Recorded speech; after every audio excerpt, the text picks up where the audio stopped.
Sejam todos bem-vindos ao programa Conversando com a Psicóloga. Meu nome é Vainer. Hoje é um dia especial porque se trata do programa de número 1, tá? Vamos aqui estar conversando sempre com a psicóloga clínica e escolar Cláudia Beringer, já com 32 anos de mercado, né?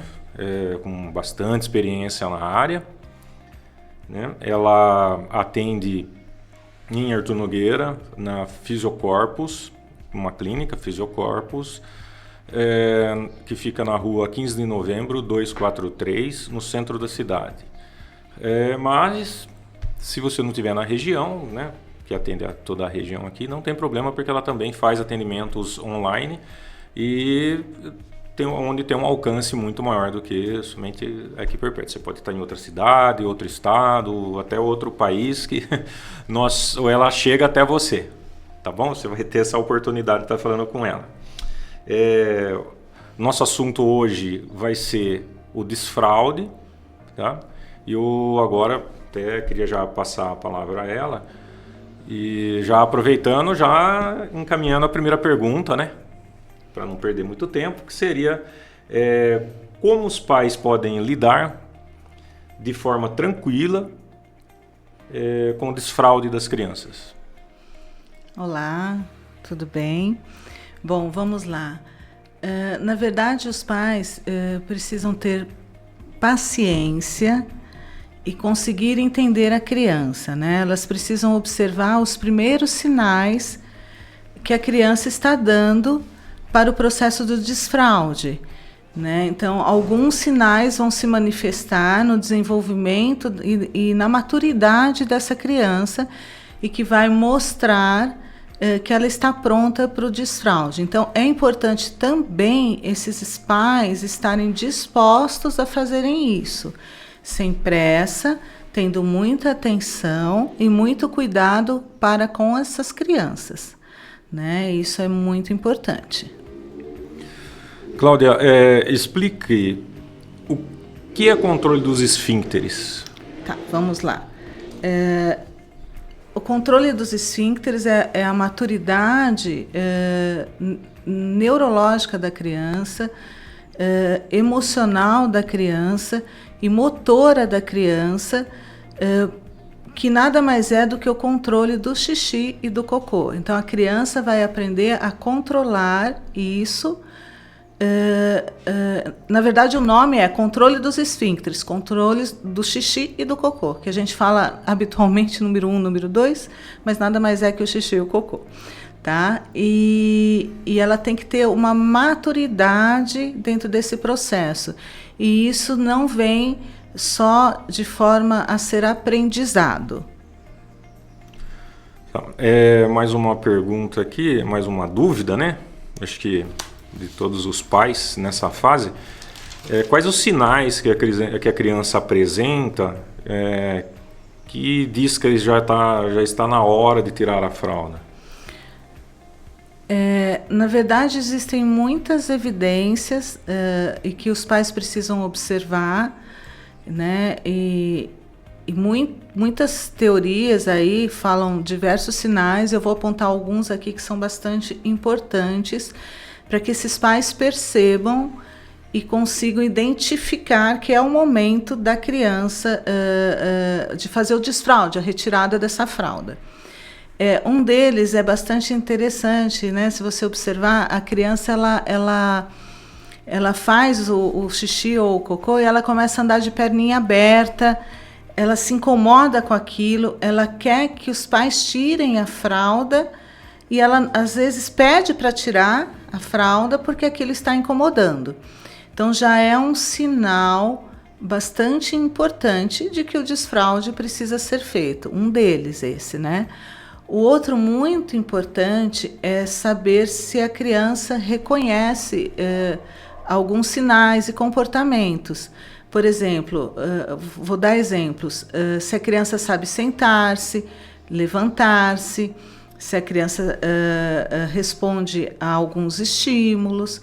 Isso é muito importante também, porque ela reconhecendo, ela vai saber esperar, ela vai saber segurar, quando quiser ir no banheiro. Então, a criança precisa reconhecer esses sinais para que ela consiga, por exemplo, se ela precisar segurar o xixi, ela pede para a mãe: mamãe, quero ir no banheiro.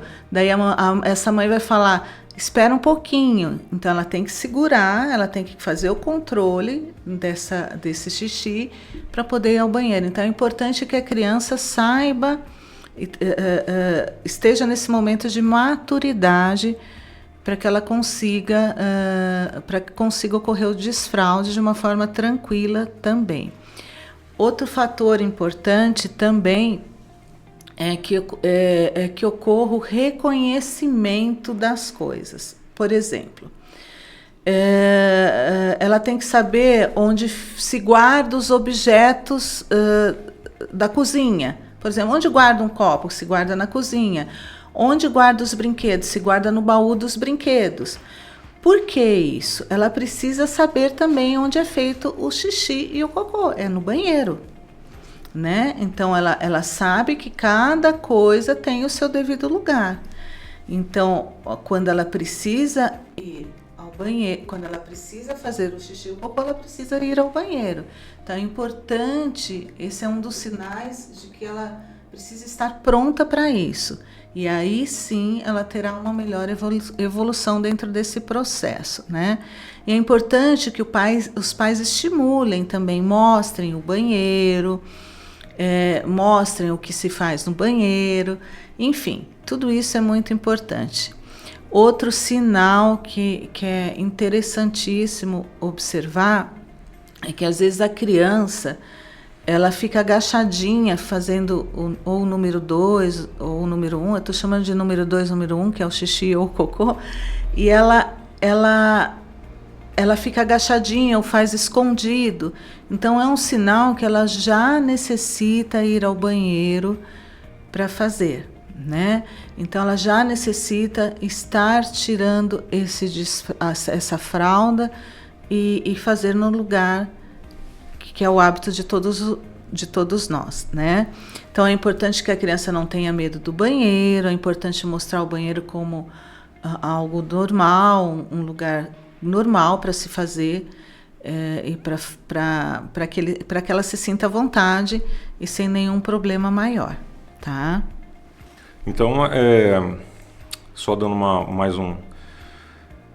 é extremamente importante que a criança esteja nessa fase, mas os pais também estejam preparados para amparar a criança nessa fase, porque se não houver esse amparo também, a criança vai ficar totalmente perdidinha e aí vai ter problema no desenvolvimento dela, né? Sim, isso é muito importante. O que ele falou é extremamente importante, que é aquilo que eu falei no início. Os pais precisam estarem preparados e saberem terem paciência e saberem lidar com a situação. Então, saber mostrar, saber orientar, quando for ao banheiro, mostrar, né, que o adulto está indo ao banheiro para fazer o xixi e o cocô, que a criança vai imitar uma referência, um modelo. Então, tudo isso é de grande importância, tá? Os pais precisam estar em parceria com essa criança, educando essa criança e mostrando para que emocionalmente ela esteja bem quanto a isso. É o exemplo, né? É o bom exemplo para que haja a repetição, né? Isso mesmo. O aluno aprende de acordo com o professor. É a chamada referência, né? Sim. É a chamada referência. Isso é muito importante. Tudo bem. Mas e a idade certa para ocorrer isso? Tá. Não existe, na verdade existe uma idade esperada, segundo a Associação Brasileira de Pediatria e Urologia, a idade de início e média para isso é por volta dos 2 anos, e todo esse processo de maturidade emocional e motora da criança demora em torno de 6 a 12 meses. Aí alguns pais vão falar: não, mas meu filho faz rápido, não, mas meu filho está demorando muito, ou ficou preso naquele estágio. Cada criança é cada criança. Por isso que a gente diz sempre que tem um processo. né? Então tem crianças que vão mais rapidamente, tem crianças que demoram mais, e tudo bem. Mas a partir dos 2 anos de idade, a criança já tem maturidade, desde que a gente atenda aqueles sinais que eu citei, né? Responda alguns comandos, identifique algumas coisas e consiga perceber. É lógico que terão crianças que vão ter um desenvolvimento diferenciado e demorarão mais para que isso ocorra. E tudo bem também. Esses pais precisam estar adaptados à identidade como um todo dessa criança, para que o processo consiga ser feito de uma forma dentro de uma evolução prazerosa e tranquila para essa criança, né? Isso é muito importante. Considerando mais uma vez de que a responsabilidade também não sobrecai somente na criança, né? Tem que ter o acompanhamento do pai também, para que não diga a minha filha ou minha filha demorou ou ela foi muito rápido, mas vai muito também do trabalho, né? Do acompanhamento dos pais, do desenvolvimento, da atenção que os pais deram para essa criança. Muitas vezes os pais são responsáveis, às vezes, pelo atraso ou pelo... Não é só ela responsável, né? Na verdade, não existe um responsável, né? Eu acho que é um conjunto de fatores aí que se casa. A criança que está pronta, porque desenvolveu essa maturidade, junto com a ajuda desses pais. Por isso que eu falo, esses pais, cuidadores, precisam ter o respeito com a criança, precisam saber lidar com essa situação, precisam saber conversar, né, dialogar, entender a criança, explicar, sem traumas, sem repressões, enfim, de uma forma tranquila. Então, realmente, Vainer, a parceria dos pais é importante para o desenvolvimento aí desse desfraude, né, que muitas vezes é muito complicado para os pais, eles não sabem lidar, e tem pais que lidam muito bem com essa situação, tá? Nesse momento, procura-se o auxílio de um profissional. Quando ocorre alguma complicação maior nesse desfraude, ele não acontece de uma forma equilibrada emocionalmente para a criança, e ocorre uma complicação emocional maior, muitas vezes a criança não consegue executar ou ir ao banheiro de uma forma tranquila, deve-se buscar a ajuda de um profissional, de um psicólogo, que ele vai ser um orientador em relação a isso, né? A gente recebe no consultório muitos casos de que a criança, enfim, ela tem escapes à noite, ela tem compressa, enfim, ela não controla bem o xixi e o cocô, né? Isso é porque foi feito de forma errada, esse desfraude muitas vezes, né? E aí atrapalhou toda essa questão da maturidade, da questão emocional, e gerou um grande trauma, né? Quanto ao tempo de duração desse processo aí, é extremamente relativo, né? É o que eu falei, demora em torno de 6 a 12 meses todo esse processo, porém, cada caso é um caso, né? E crianças que têm alguma que precisa de uma assessoria maior, talvez demore mais tempo, ou crianças que... Tem criança que faz muito rapidamente, tem criança que se estende mais diante desse processo, e tudo bem, né? Cada indivíduo é um ser único, cada indivíduo tem que ser reconhecido como um indivíduo, então ele vai caminhar dentro do processo dele, né? Com o acolhimento desses pais. Por isso que muitas vezes os pais precisam respeitar essas crianças e não criticá-los, né? Se ele demora ou se ele está agindo errado, segundo os pais, segundo relatos dos pais, enfim, é respeitar essa criança, tá? Afinal de contas, nós somos indivíduos, né?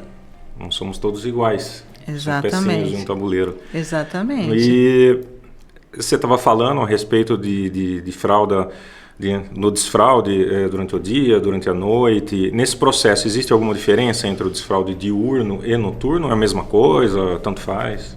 Não. É importante fazer primeiro o desfraude diurno e depois o noturno. Porque no diurno a criança ela vai ter uma percepção maior, ela vai participar como um todo, né? Então se faz primeiro, é aconselhado, né, por nós profissionais a fazer o diurno primeiro, que é orientando, acolhendo a criança, trabalhando a questão emocional da criança e tudo mais, né? Orientando sempre a criança. E posteriormente o noturno. O noturno é um pouco mais difícil por ser à noite, né? E normalmente as crianças, os pais estão dormindo nesse período e muitas vezes eles estão cansados, esgotados e tudo mais. Então, eu vou explicar um pouquinho sobre o desfraude noturno, né? O desfraude noturno, ele deve ocorrer sempre depois do diurno e de uma forma também muito tranquila. Então é importante, a primeira colocação que eu tenho a fazer, é importante que os pais, quando vão deitar com a criança ou fazê-la dormir, não deem tanto líquido para a criança. Por quê? Ela vai ficar muitas horas dormindo e durante todas essas horas ocorre mais facilmente a vontade, o desejo de ir ao banheiro, fazer o xixi, né? E a criança tem essa vontade. E muitas vezes pode ocorrer um escape à noite. Então, é importante diminuir, não é deixar a criança sem beber ou tomar, não é isso, mas diminuir ou dar com uma certa antecedência, fazer um condicionamento com uma certa antecedência para que a criança vá ao banheiro antes e vá dormir de uma forma tranquila. É importante também levar à noite a criança ao banheiro. Aí tem alguns pais que falam, mas o meu filho ou minha filha não levanta à noite, a minha filha não vai no banheiro. Você pega a criança e leva ao banheiro. Mesmo que ela esteja um pouco dormindo, você vai levá-la e vai fazer todo esse condicionamento e o corpinho da criança vai se condicionando a esse processo. O problema é que tem muitos pais que não agem dessa forma, ou porque estão muito cansados, excesso de trabalho, ou porque não querem mesmo fazer, não querem participar desse desenvolvimento e acabam, como que eu vou colocar, negligenciando essa questão. Então eu falo que quando se tem filho, tem que cuidar, né? Então lembre-se sempre disso, o cuidado é nos mínimos detalhes, é de forma a ser orientada, né? É de forma a ser cuidada. Então é importante que o desfraude noturno também os pais estejam presentes, né? Ora um pai, ora a mãe, mas levem para até eles se condicionarem, porque eles já têm toda a maturidade emocional, neurológica, enfim, mas eles vão se condicionando aos poucos. E é rapidinho que isso acontece, né? Então é muito importante ter todo esse cuidado com a criança.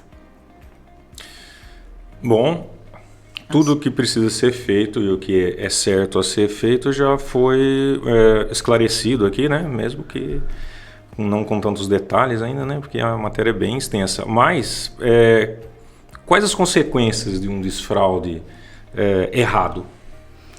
Muito bem colocada, muito bem feita essa pergunta. Bom, o que acontece quando ocorre um desfraude errado, entre aspas? Ou feito de uma forma mais agressiva, né? Porque tem muitos pais, o que acontece? A criança teve um escape, o pai entra, ou a mãe, os cuidadores falam de forma agressiva com a criança. Você fez isso, não era para fazer xixi no chão, não era para fazer dessa forma, vai correndo para o banheiro. Não, está errado, isso traz grandes traumas emocionais. Então, mais uma vez eu digo, é com carinho, com cuidado, com muita conversa, com muito diálogo, a criança entenderá e a criança conseguirá no tempo dela. À medida que você explica, você consegue bons resultados. E que à medida que você dá carinho para todo o processo, os bons resultados acontecem. Então, quais são as consequências de um desfraude feito de forma errada? A criança vai sofrer um estresse, a criança vai ficar ansiosa, ela terá escapes, ela fará o xixi à noite, normalmente é o xixi, ela pode ter infecções urinárias, ela pode não conseguir mais ter o controle de forma adequada. Tudo porque foi feito de uma forma agressiva, porque foi feito de uma forma que expôs a criança de uma forma errada, né? Então as consequências são gravíssimas na minha maneira de ver, na minha maneira de observar, e é algo que pode ocorrer de forma tão simples e as pessoas não percebem isso, né? É simples, é fácil, porém requer perseverança desses pais. Em um erro cometido, você pode trazer sequelas graves para a criança, né? E que aquilo pode complicar a vida dessa criança também, né? Tem crianças ou adolescentes que fazem xixi até no decorrer aí da adolescência, tem casos mais graves, enfim. Basicamente são essas as consequências e eu estou mostrando aqui a forma simples que pode se fazer para que tenha uma boa evolução, né? Saudável emocionalmente para a criança. Essas sequelas chegam a avançar a idade? Ultrapassando assim a adolescência, chegando à fase adulta? Ou permanece na criança ainda? Dá para ser resolvido? É importante dizer que quando isso acontece e passa do limite da idade, tem que ter a intervenção de um profissional, de um psicólogo, que vai orientar em como lidar com essa questão. É importante não deixar caminhar numa fase maior, né? Que muitos pais fazem isso, ignoram, negligenciam essa questão, né? Lógico que não são todos, tá? Eu estou falando de alguns casos, e isso acontece. E pode caminhar para uma fase maior, sim, né? Sair da fase da infância, né? Isso pode ocorrer, sim. Nós chegamos ao nosso final aqui, né? Eu queria até perguntar para a Cláudia se ela tem mais alguma coisa que ela tenha lembrado nesse meio aí de caminho. Falou, foi bem detalhada, né? Na explicação, porém, se tiver mais alguma, deu tudo em ar, tudo. Falou tudo? Queria? Eu falei tudo de uma forma simples, né? Não quis colocar muitas informações mais complexas, por essa questão aí de ser de uma forma simples e de fácil entendimento, né? Mas de forma geral eu falei sim tudo que eu gostaria de estar colocando, e lembrando que os profissionais estão aí para ajudar, né? Para ajudarem diante do processo, e qualquer dúvida sempre é bom questionar, porque talvez vocês não são da área e não sabem fazer de forma correta, né? E lembrando e ressaltando mais uma vez o carinho, o cuidado, observando a maturidade da criança, observando os sinais da criança, orientando, né, para que ela não fique regredida, é muito importante. Mas sim, foi colocado tudo aqui a princípio. Bom, chegamos ao final do programa de número 1, com o tema desfraude. Gostaria de agradecer a todos que assistiram, que estiveram aqui por esse período aqui com a gente, e até a próxima, se Deus quiser.